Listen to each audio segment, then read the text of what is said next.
Hello viewers, এখন আপনাকে যেই প্রশ্নের উত্তরটি জানাবো সেই প্রশ্নটি হলো লিগ্যাল নোটিশ বা উকিল নোটিশ কাকে বলে।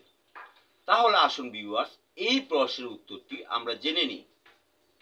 মনে করুন কোনো একটা ব্যক্তির সাথে আপনার কোনো একটা বিষয় চুক্তি হয়েছে বা অঙ্গীকার হয়েছে, কিংবা কোনো একটা ব্যক্তি আপনাকে কোনো একটা বিষয়ে অযথা হয়রানি করতেছে। সেই ক্ষেত্রে আপনি ইচ্ছা করলে তার বিরুদ্ধে কোর্টে বা থানায় মামলা করতে পারেন, কিন্তু আপনি চাচ্ছেন তার বিরুদ্ধে সরাসরি কোর্টে বা থানায় মামলা না করে তার সাথে এই বিষয়টা নিয়ে আপোস করার জন্য। এই ক্ষেত্রে আপনি ওই বিষয়ে সমঝোতা করার জন্য, অর্থাৎ আপোষে মীমাংসা করার জন্য তার কাছে এই আইনজীবীর মাধ্যমে আইনি প্রক্রিয়ায় একটি চিঠি পাঠাতে পারেন। আমরা এই চিঠিকে বলে থাকি উকিল নোটিশ বা লিগ্যাল নোটিশ।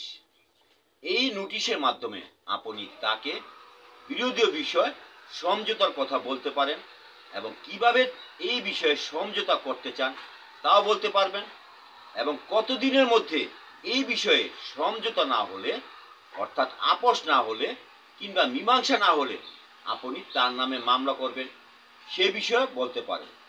এছাড়াও এই নোটিশের সাথে আপনার কাছে যদি কোনো কাগজপত্র থাকে তাহলে আপনি সেই কাগজপত্র সম্পৃক্ত করতে পারবেন।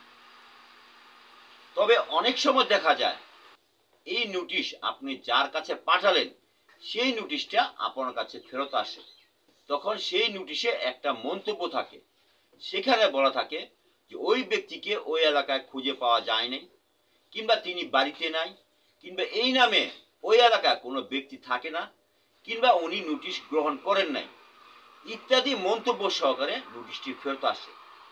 তাহলে প্রশ্ন দাঁড়ায়, এই ক্ষেত্রে আপনি আইনগত প্রতিকার থেকে বঞ্চিত হবেন নাকি, কিংবা এই ক্ষেত্রে আপনার মামলা করতে কোনো সমস্যা হবে নাকি? এই প্রশ্নের উত্তরে বলা যায় এই ধরনের কোনো সমস্যা হবে না, কিংবা মামলা করতেও কোনো সমস্যা হবে না। কারণ আপনি নোটিশ প্রদান করেছেন, এটি হচ্ছে প্রাধান্যগত বিষয়।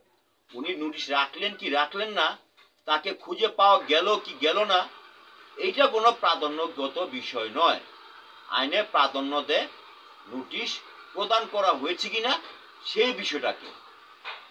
সাধারণত কোনো দেনা পাওনার বিষয়ে, কোনো পারিবারিক বিষয়ে, কোনো জমি জমার বিষয়ে ইত্যাদি বিষয়ে লিগ্যাল নোটিশ বা উকিল নোটিশ পাঠানো যায়।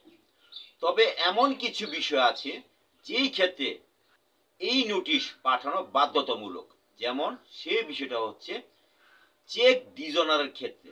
এখন দেখা গেল সেই ব্যক্তিকে খুঁজে পাওয়া গেল না, নোটিশটি ফেরত আসলো, কিংবা সেই ব্যক্তি নোটিশ গ্রহণ করলেন কিন্তু আপনার বিরোধীয় বিষয় উনি সমঝোতা করলেন না, আপোষ করলেন না, তখন ওই নোটিশটির মাধ্যমে আরো অন্যান্য কাগজপত্র সাবমিট করে আপনি আদালতে বা থানায় তার নামে মামলা দায়ের করতে পারবেন। এই ছিল আজকে প্রশ্ন উত্তর পর্ব। এই বিষয়ে কোনো প্রশ্ন থাকলে আমার কমেন্ট বক্সে প্রশ্ন করবেন, আমি তার উত্তর দিতে চেষ্টা করব। আজ এই পর্যন্ত।